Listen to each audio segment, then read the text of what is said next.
Hello, Jose. My name is Sean Everett. I'm the website analysis expert at Corp Marketing. Thank you so much for talking with Eric. He sent your website over to me for the analysis that he promised you. And thank you so much for allowing us to do that. Now, the first thing that I noticed is that you have a big, beautiful website you spent a lot of money on. There's video on the front of it here. That's nice. I did find something very strange, though. And I don't know if this is your future name or your past name, but when I zoom in on the site, give me a second here. There we go. It turns into Hamilton Roofs. Now, I don't know if you intended that, but if somebody is looking at the site on perhaps a phone, it will come up as Hamilton Roofs. And if they look at it on a computer, it will likely be Total Roof Services. So I don't know where that came from, but that is something you might want to look into. Now, the first thing I want to tell you is that you have a beautiful website. I mentioned that, but a beautiful website is great for when people get there. It doesn't help you get people there. There isn't a search engine for the most beautiful site. Now, I will show you how I analyze your site. I will show you what is wrong with your site. Your site is underperforming. You spent good money on this in the hopes that this would gather you some clients and some money, and it is not doing that now, not to the degree that it could. Now, I'm going to show you what I do in this analysis. Let's just get right to it. I have a paid tool that I use called Ahrefs, and it shows me the metrics of your site. It shows me how it's been performing over the last couple of months. And the next thing I do is a good old Google search for Orlando, Florida roofer.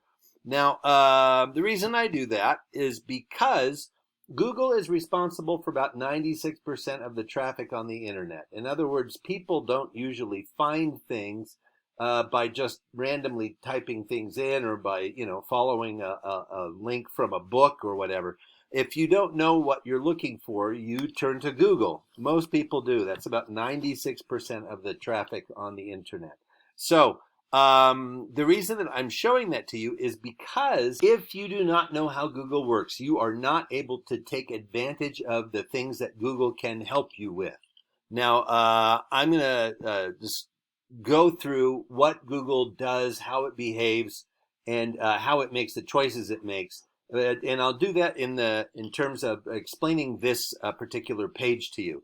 Now, this first area that we find here in a Google search, this one is called the map pack in my industry anyway.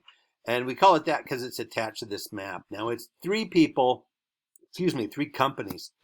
It is three companies that have done something that the folks down here did not do, and that is they filled out a Google business profile. It's like any other profile, asks you a bunch of questions. You have to fill in all the blanks. And if you do it thoroughly enough and with enough precision, then Google often rewards companies with with this placement, which is great because listings at the top of a Google search are often the ones that get clicked on the most. Now, underneath this, we have what we call the organic search results. And that's where I need to tell you a little bit about the Google algorithm. The Google algorithm determines the placement of absolutely everything. Now, we call this organic, but it just means that you didn't have to fill anything out to be here. All you had to do was have a website on the internet. Eventually, Google would find it, and then it will get listed. It's that simple. Now, the order in which things are listed, though, that is the result of something that the algorithm wants. And what it wants is not necessarily what's best for the company or best for the consumer for that matter, but this is what we have. This is the system we have. So I'm going to use Janney Roofing. They are the first actual contractor I find underneath the map pack. After that is Angie's List, another list, Better Business Bureau, Yelp, another list. Those don't really count so much. So I'm going to just refer to Janney as your Google competitor. Now, here is their website. I'm going to zoom out on that too. There we go.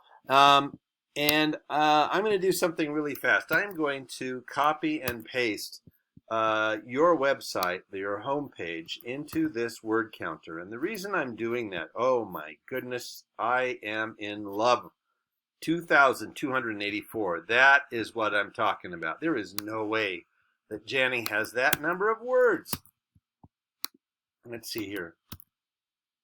1,097. You beat them by double. I am so proud of you because Google loves content. Content is the thing that Google just thrives on. And the reason for that is because they want their search customers to learn something from everything that they have typed into a Google search. They don't want to take them to some place that only gives them a half idea about what's going on. Google has determined that 1,500 words is the minimum necessary in order to explain something to their search clients. So that's what they want. They want 1,500, and you have exceeded that. Gosh, I love that. Now, what I do want to do, though, is point out that all words are not equal on Google. And what I'm going to show you is next. It's back to this paid tool of mine. Keywords is what they're looking for. Now, out of all of those many, many words, you only have 49 keywords. Keywords are words that come from your industry. They come from the communities around you. They come from Google searches. So you're in your competitor sites, more or less. And those keywords are, well, they can, be in the thousands, and you only have 49. So getting more on your site would be good. Here's what your competitor has. In fact, thousands, 3,200. And that's in a very small amount of words overall. This is not just the home page. This is the actual domain and all the subdomains. So 3,200 keywords. That's a good number of them. I'm going to show you what they are. They are Roofing Orlando, Orlando Roofing. Now you might say, why is that different? Well, it's different because the algorithm that Google has created does not know our language. It does not know singulars and plurals. It does not know word order. Or Roofing Orlando is different than Orlando Roofing, and so is companies with company. So is contractor with contractors. Roofing and roofer are all different words for it. It does not understand that they are related. It is not looking for that. So this is, how old is my roof? Let's see, what else that isn't? Granule loss. That's one that's an important one in Orlando. Cost of a metal roof versus shingle. Problems with 2 layers of shingles. See, all of these are sort of industry related. The rest of them have to do with best roof shape for high winds. That's a good one. My condo's in Davenport, by the way, so these are all my concerns too. But actually, more the condo association than mine. But these are all the concerns that people are having, and so those are the sorts of things that you want to have addressed on your website. Now, the next thing I need to tell you about is your backlinks. Backlinks is where your site appears on someone else's site, and there is a link back to you. So, for instance, an example of that would be Yelp. If you have claimed your Yelp profile and put your website on there, there is a link back to you. You are on 40 different domains. Let's see how many your competitor is on. 262. And as last time, let me show you what they are, because this tool of mine helps me tremendously. Fortune.com, apparently they are large enough to have gotten an article or something about them in Fortune magazine. Provenexpert.com, expertise.com, Yellow Pages, Local Yahoo, Porch.com, Super Pages. Now, a lot of these are rated in the 90s, some of them in the 80s, and a bunch in the 70s. The Orlando Weekly, there we go. That's a good one to get noticed in. But you don't have to necessarily worry about the ones on page 3 that are, like 0.1. Because those people don't really use. Even this one, CayenneBridges.com, is only rated at 38. Probably not many people go to that for their Orlando roofing advice. So that being the case, you can kind of ignore that one. But let's go and look where the rubber hits the road, and that is this. Last month, you had traffic, meaning visitors, of 17. That is just about 1 every 2 days, and that is up 3 from the month before. Now, your competitor had 3,100 visitors, and this company that I rely on does a lot of market research in different industries and different regions, and they figure the value of that was about $34,500. Now, they figured the value of yours was about $85. Now, these are obviously just estimates, but not every one of these is going to turn into a customer, and not every one of those is that who does ask for an estimate is going to become a customer either. I don't know what the percentage is, but I do know that 3,100 has a much greater